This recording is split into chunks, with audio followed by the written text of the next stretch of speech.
కర్ణాటక సంబంధించిన ఎంపీ రమేష్ మాట్లాడుతూ కూడా నిజంగా ఒక దళితుడు ఆర్ఎస్ఎస్ను ఎలా ప్రశ్నిస్తాడు, అలాగే ఆర్ఎస్ఎస్ను ప్రశ్నించిన వాళ్ళు ఎవరు కూడా మనుగడ సాధించలేరు అంటూ కూడా ఒక రకమైన వార్నింగ్ కూడా ఇచ్చారు. ఎట్లా చూస్తారు? అంటే దాన్ని 2 చూడొచ్చండి. హ్మ్. అంటే దళితులు అనేవాళ్ళు నాన్ హిందూస్ కింద హ్మ్. చూసి, నాన్ హిందూస్ కాబట్టి మీరు హిందువులను ఎందుకు ప్రశ్నిస్తున్నారు అనేది ఒకటి. Hmm. In fact that MP Ramesh himself is a Dalit. Hmm. So, ఆయన ఆ మైండ్ సెట్‌లో ఉన్నాడు. Hmm. I am not a Hindu. So, I should not question other religion అని. ఉండొచ్చు ఆయన వ్యక్తిగతం. He may be given a B form by BJP and ప్రజలు మోడీ గారిని చూసి ఓట్లేసి ఉండొచ్చు గానీ, హ్మ్. వ్యక్తిగతంగా ఆయన స్టేట్మెంట్‌ని మీరు డైసెక్ట్ అంటాము. చేస్తే ఆయన అన్నదేందంటే దళితులు హిందువులు కాదు. కాబట్టి మీరు ప్రశ్నించొద్దు ఆర్ఎస్ఎస్‌ని అంటున్నాడు. హ్మ్. సేమ్ ఈజ్ నేను ప్రశ్నించను అదే దళిత ఎంపీ రమేష్‌గా. కాబట్టి నువ్వు కూడా ప్రశ్నించకు అంటున్నాడు. హ్మ్. రెండోది వార్నింగ్ ఇస్తున్నాడు. హ్మ్. ఆర్ఎస్ఎస్‌ని ప్రశ్నించిన వాళ్ళు, ఆర్ఎస్ఎస్‌కి ఎదురు నిలబడ్డ వాళ్ళు ఎవరు బతికి బట్టగట్టలేదు. హ్మ్. అంటే అది ఎక్కడికి గుర్తొస్తుంది అంటే మళ్ళీ మహాత్మా గాంధీ గాడ్సే ఇన్సిడెంట్ గుర్తొస్తుంది. హుహు. మహాత్మా గాంధీ ఎందుకు చంపేశారు? ఎవరు చంపేశారు? గాడ్సేనే కదా! అవును. ఇప్పుడు గాడ్సే రికార్డ్ ఏంటిది? Is a part of this type of organisations. Hmm. అంతా రికార్డ్ అది. ఇట్ ఈస్ సుప్రీం కోర్ట్ ఆయనకి ఉరిశిక్ష ఇచ్చినప్పుడు ఆయన ఏమి ఇయ్యాల కాదు. అది on record of supreme court. And RSS is banned by the then home minister, deputy prime minister Sardar Vallabhbhai Patel. Hmm. whom today these people are saying Modi and Amit Shah, RSS అని చెప్పుకుంటున్నారు, బీజేపీ అని చెప్పుకుంటున్నారు కానీ ఈ బార్న్ ఇన్ కాంగ్రెస్, ఈ died in Congress. హ్మ్.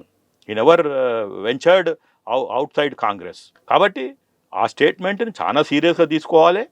యాక్చువల్గా home minister ఆయనకి సమ్మన్ చేసి పిలిచి ఏంటిది నువ్వు ఎందుకు చెప్పావు స్టేట్మెంటు అని ఒక ఎఫ్ఐఆర్ చేయాలి. What exactly means by it హ్మ్. ఈ స్టేట్మెంట్. అది దళితులు ప్రశ్నించొద్దు అంటే దళితులు హిందూస్ కాదా? హ్మ్. అది ఆర్ఎస్ఎస్ వాళ్ళు క్లారిఫై చేయాలి. సార్, ఇదే సందర్భంలో అసలు ఆర్ఎస్ఎస్ ఎందుకు రిజిస్ట్రేషన్ చేసుకోలేదు? ఎందుకు ఈరోజు గుర్తింపు పొందిన సంస్థగా కూడా టెక్నికల్‌గా ఆ రకంగా ఎందుకు అడుగు లేకుండా ఇంకా కార్యక్రమాలు కొనసాగిస్తుంది? అది వాళ్ళు చెప్పాలండి. ఇప్పుడు ఈ భారతదేశంలో నేను ఇందాక చెప్పినట్టు ప్రతి పౌరునికి ఏదో ఒక గుర్తింపు తప్పనిసరి. కావాలి. వాడు ఈ దేశంలో పౌరుడని చెప్పుకోవటానికి. హ్మ్. ఆధార్ అనేది ప్రతిదానికి చెప్పారు. హ్మ్. సరే మళ్ళీ బర్త్ సర్టిఫికేటు, ఆధారు, హ్మ్. సరే తర్వాత నేను ఏదైనా కార్యకలాపాలు చేస్తే అంటే నాకు ఇన్కమ్ స్వతంగా నాకు ఈవెన్ నా పూర్వీకుల నుంచి వచ్చిన properties other than agriculture income, hmm. Rental income, fixed డిపాజిట్సో ఏదొచ్చినా దానికి నేను ఇన్కమ్ ట్యాక్స్ కట్టాలి కదా. అవును. ఒక పాన్ కార్డ్ తీసుకోవాలి కదా. ఇప్పుడు ఆ పాన్ కార్డ్ ఎవరి పేరు మీద ఉండాలి? నేను నా పేరు మీద ఇండివిజువల్ అయితే నా పేరు మీద. హ్మ్. ఇప్పుడు కుటుంబం అయితే హిందూ అన్‌డివైడెడ్ ఫ్యామిలీ అంటాము. హ్మ్. లేదంటే proprietary firm, partnership firm, limited liability firm, private limited ఇట్లా ఉన్నాయి.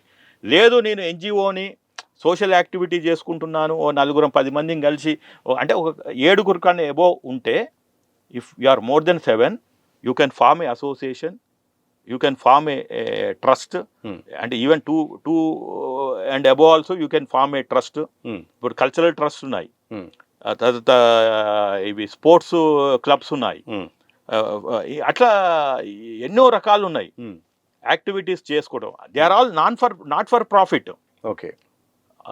Not for profit. అది ఈవెన్ రిలీజియస్ ఆల్సో.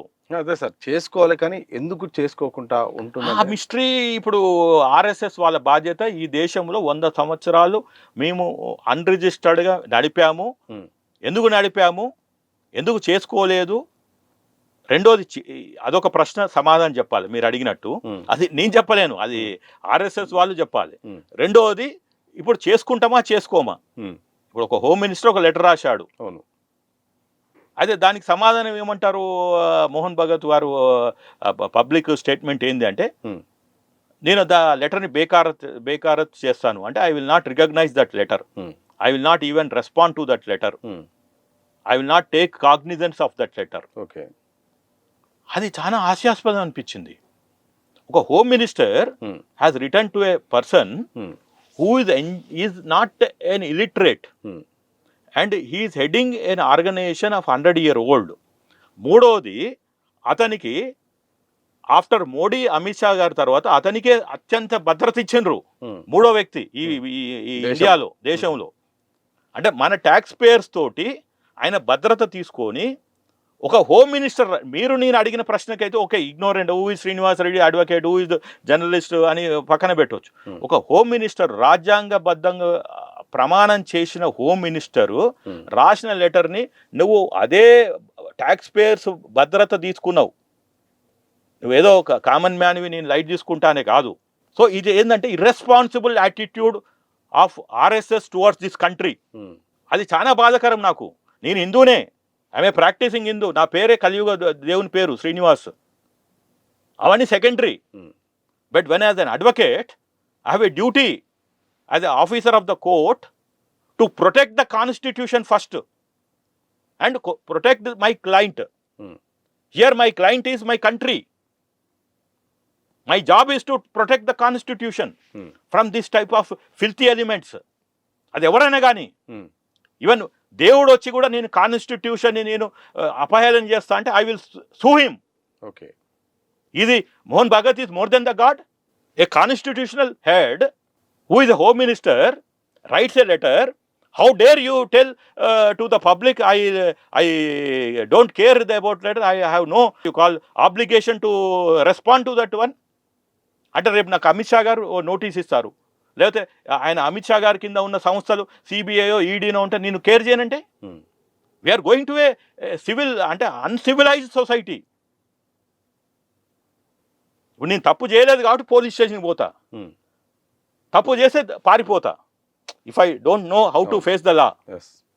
ఇప్పుడు మీరే నిర్ణయించుకోండి, ఈ ఆర్ఎస్ఎస్ ఈ మోహన్ భగత్ వారు ఏ కేటగిరీలో పడతారు. ఉమ్, తప్పు చేయకుంటే ఆయన అట్లా రాశాడు లెటర్గా క్లియర్గా. ఆయన ఏ పారాగ్రాఫ్లో రాశాడు, మొదటి పేజీలో పారాగ్రాఫ్లో ఏం రాశాడు, therefore call upon the RSS to use the occasion of it centenary celebrations అనేది not merely for celebrations um, but for constitutional introspection. Um, because is a lawyer, practising lawyer like me.